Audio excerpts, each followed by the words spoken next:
তো আজি ভিডিঅ'টো আৰম্ভ কৰিছোঁ গাড়ীত বহি বহি। চ' এঠাইত যাব ওলাইছোঁ, ইমান দৌৰাদৌৰিকৈ ওলাইছোঁ, একো খাব পৰা নাই, সেইবাবে এই কেকৰ পেকেটটো যে দেখিছে ইটোৱে খাই দিলোঁ। চ' বলক কলৈ যাওঁ চাই থাকক। একচুৱেলি মই গৈ আছোঁ আজি গোৱালপাৰা কিছুমান বিশেষ কামৰ কাৰণে, মোৰ নিজৰ কিছুমান পাৰ্চনেল কামৰ কাৰণে গৈ আছোঁ। চ' বলক। চ' এয়া মই আহি পালোঁ মোৰ কামৰ জেগাত।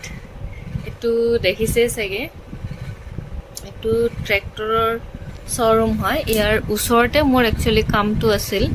চ' ইয়াতে এনেই ট্ৰেক্টৰবিলাক চালোঁ। আৰু এতিয়া মই আহি পালোঁ উৰপদ বিল।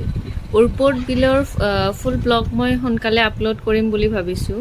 চাওকচোন পৰিৱেশটো ইমান চাইলেণ্ট ন। চ' এইটো ভিডিঅ'টো এইখিনিয়ে। বাই বাই, লগ পাম নেক্সট ব্লগত।